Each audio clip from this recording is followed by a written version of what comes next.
మిత్రులందరికీ నా నమస్కారాలు. మొన్న 10వ తారీఖున మన మాజీ ఎమ్మెల్యే బొల్లా బ్రహ్మనాయుడు గారు ప్రెస్ మీట్ పెట్టి కొన్ని విషయాలు చెప్పారు. బ్రహ్మనాయుడు గారు విన్నకొండ మొత్తం అన్యాయాలు జరుగుతున్నాయి, కేసులు పెడుతున్నారు, నేను ఎక్కడ కూడా ఒక ఎకరం కూడా స్థలం ఆక్రమించలేదు అని చెప్పారు. సర్వే నెంబర్ 212లో 3 ఎకరాలు ముస్లిం స్థలాన్ని మీరు ఆక్రమించలేదా? వాళ్ళు వచ్చి న్యాయం కోసం మీ కాడికి వచ్చి మాట్లాడినప్పుడు ఆ రోజున్న సీఏ గారు అశోక్ తీసుకెళ్ళి అశోక్ బాబు రూమ్లో ఉంచి సీసీ కెమెరాలు ఆఫ్ చేసి మీరు అశోక్ బాబుకి వీడియో కాల్ చేసి ఆ నాగూర్ అనే అబ్బాయి మొహం మీద పెట్టి నా కొడక నా స్థలం దగ్గరకు వచ్చే మొగడు వినవంటరా, ఇప్పుడు నేను ఎన్కౌంటర్ చేపిస్తారా అన్నవాడు నువ్వా ఎవరు? వినుకొండలో పోలీసు రాజ్యాంగం తెచ్చింది నువ్వు, పోలీసులను అడ్డం పెట్టుకొని నాకు అక్రమాలు చేసింది నువ్వు మళ్ళీ ఈ రోజున నువ్వు ఏదో నీతివంతులాగా మాట్లాడుతున్నారు.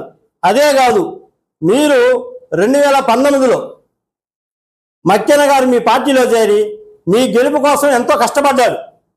తర్వాత మీరు గెలిచిన తర్వాత ఆ కృతజ్ఞత లేకుండా ఫ్లెక్సీలో మక్కెన గారి ఫోటో వేయకూడదు, మక్కెన గారు నా పక్కన రాకూడదు, ఇంకో రకంగా రాకూడదని ఫ్లెక్సీ యూనిట్లో వాళ్ళందరినీ పిలిపించి నువ్వు మక్కెన గారు ఫోటో వేయకూడదు అన్నోడివి నువ్వు కూడా పైకి రావడం నువ్వు ఇష్టపడు. 24లో జీవి ఆంజనేయులు గారికి మక్కెన గారు సపోర్ట్ చేశారు. ఆయన గెలుపు కోసం మక్కెన గారు కానీ జనసేన కానీ బీజేపీ కానీ అందరం కలిపి అందరం సమానంగా మంచుకున్నాము. ఆ కృతజ్ఞతతో స్నేహం కోసం స్నేహం చేస్తే ఎలాగ ఉండాలి అంటే అతని గెలుపు కోసం కష్టపడ్డాడు కాబట్టి ఏ ఫ్లెక్సీలైనా ఎక్కడైనా ఏదైనా సరే మక్కెన గారిని పెట్టుకొని తిరుగుతున్నారు. 2 ఎమ్మెల్యేలు. అవును, 2 ఎమ్మెల్యేలే. ఒక అతనేమో మాజీ ఎమ్మెల్యే, ఒక అతను ప్రస్తుత ఎమ్మెల్యే. దాన్ని కూడా ఎటకారంగా మాట్లాడతా ఎటకారం తగ్గించుకోండి బ్రహ్మనాయుడు గారు. మీరు మక్కెన గారి మీద విషం కక్కుతున్నారు. మీరు 2009లో యలమందరావు గారి మీద స్వల్ప మెజార్టీ 819 మెజార్టీతో ఓడిపోయాడు. కానీ మీరు ఓడిపోయి పారిపోయారు. కానీ మక్కెన మల్లికార్జున గారు ఎక్కడికి పారిపోలేదు. ఎక్కడికి 4 వరకు వాళ్ళంతా ఉండి వాళ్ళకున్న కష్టాలు సుఖాలన్నీ కూడా ఆయన చూశాడు. కాబట్టే 2004లో మక్కెన గారు గెలిచారు. ఎప్పుడు కూడా ఆంజనేయులు గారితో పోటీ పెట్టుకోమాకండి. ఆంజనేయులు గారికి మీకు నక్కకి నాగలోకనంత తేడా ఉంటుంది. ఈ రోజున మన రాష్ట్రంలోనే నీతిగా ఉండే ఎమ్మెల్యే ఎవరంటే ఒక జీవి ఆంజనేయులు గారని ప్రతి ఒక్కరు చెప్తారు. ఎవరి దగ్గర కూడా కమిషన్ తీసుకోవడం కానీ ఎవరి దగ్గర కూడా ఒక ఇది లేని ఒక ఎమ్మెల్యే మీలాగా పొలాలు ఆక్రమించుకోరాలు, మీ కాడికి వచ్చి అయ్యా మా పొలం ఆక్రమించుకున్నారంటే వాడికొద్దు నాకొద్దు ఇచ్చుకొని నాకు రాసి పెట్టేది మీలాంటి మనిషి అయితే జీవి ఆంజనేయులు కాదు. జీవి ఆంజనేయులు గారు మక్కెన గారిని ఎలా చూస్తారో, ఆయన గెలుపులో కృషి చేసిన మక్కెన గారిని ఎలా చూస్తారో, జనసేన వాళ్ళని అలాగే చూస్తున్నాడు, బీజేపీ వాళ్ళని అలా చూస్తున్నాడు. అది అతని మంచితనం. అతని మంచితనంతో మీరు పోల్చుకోమాకండి. ఆయన ఎక్కడ కూడా గూండాయిజానికి కానీ దేనికి కానీ ఆయన స్పందించడు. ఒకటే చెప్తాడు, లా అండ్ ఆర్డర్ ఉండాలా, ఎవరు కూడా అధికారాన్ని అడ్డం పెట్టుకొని తప్పుడు పనులు చేయడానికి లేదని మా అందరికి ఎన్నోసార్లు చెప్పాడు. ఎక్కడ మీటింగ్ జరిగినా ఏ కాన్ఫరెన్స్ కాల్ జరిగినా మన జీవి ఆంజనేయులు గారు ఎవరు కడుపు కొట్టే వ్యక్తి కాదు. కడుపు కొట్టడాలు కుట్రాలు చేయడాలు ఎవరైనా సరే బొల్లా బ్రహ్మనాయుడు గారి తర్వాతే. మీరు మక్కెన గారిని ఇబ్బంది పెట్టడానికి, ఆయన ఆర్థికంగా ఇబ్బంది పెట్టడానికి మీరు ముఖ్యలపాలలో ప్రసాద్ అనే ప్రెసిడెంట్ చేత ఎప్పటి నుంచో మక్కెన గారు అక్కడ చెరువు వేసుకుంటున్నాడు. చెరువు వేసుకుంటుంటే వాళ్ళందరూ బామర్దుల్లాగా అన్నదమ్ముల్లాగా మక్కెన గారితో మెమెక్కినారు.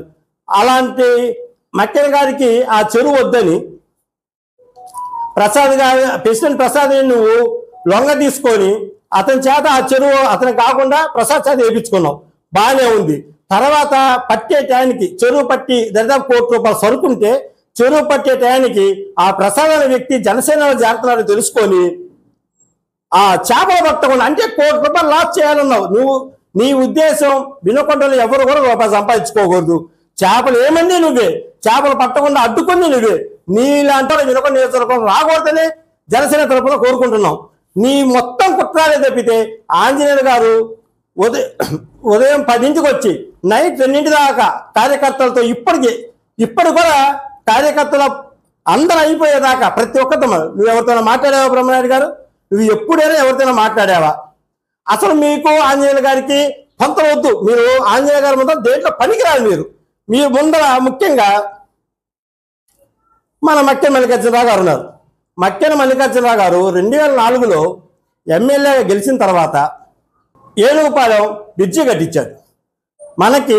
మంది మేజర్ పంచాయతీ అయితే ఈ పంచాయతీని మున్సిపాలిటీ చేసింది మక్కెన మల్లికార్జున గారు. మున్సిపాలిటీ చేసి బీసీ వర్గానికి చెందిన గుంటకల ప్రసాద్ గారిని మున్సిపల్ చైర్మన్ చేసి అతనే చైర్మన్. కానీ మీరు మన దస్తగిరి గారిని చైర్మన్ చేశారు. ఏ రోజైనా చైర్మన్గా చూశారండి? ఏ రోజైనా అతను వినుకున్న మొదటి పౌరులో మీరు ఎప్పుడైనా చూసారా? నిన్న మీరు ప్రెస్ మీట్ పెడితే ఆయన ఎందుకు రాలేదు? ఆయన ఎన్ని ఇబ్బందులు పెట్టావు నువ్వు. అసలు ఎవరినైనా సరే, ఒక చైర్మన్ అయినా సరే, లేకపోతే మార్కెట్ యార్డ్ చైర్మన్ అయినా సరే, ఎవరినైనా సరే మీరు ఎప్పుడైనా చూసారా?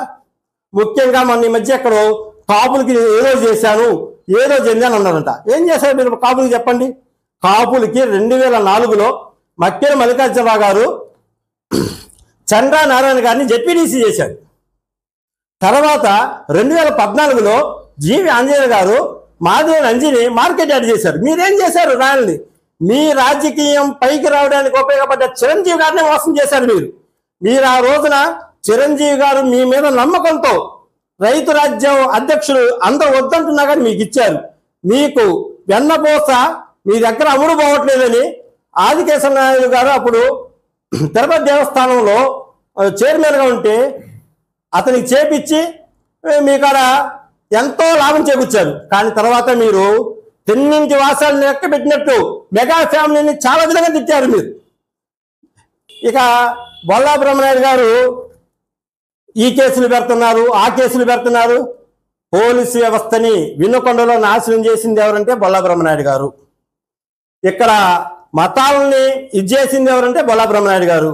లేనిపోయిన గొడవలు తీసుకొచ్చి మా చిన్నప్పుడు అప్పుడు తర్వాత మళ్ళీ మీరు వచ్చిన తర్వాత వర్గాలు ఏర్పడ్డాయి. ఇప్పటికైనా వినుకొండ ప్రశాంతంగా ఉంది. మక్కెన గారు, జీవి ఆంజనేయులు గారు, జనసేన, బీజేపీ కలిపి వినుకొండని అభివృద్ధి చెందించాలని చూస్తున్నారు. మీరు పుల్లలు పెట్టి కొత్త వాటిని తీసుకురామాకండి దయచేసి. భారతదేశం స్వతంత్రం వచ్చిన తర్వాత 1952లో మన అసెంబ్లీ ఏర్పడిన తర్వాత ఇప్పుడు దాకా మీరు చేసిన 5 సంవత్సరాలు మన 100 సంవత్సరాలు వెనక్కి తీసుకెళ్ళింది బ్రహ్మనాయుడు గారు.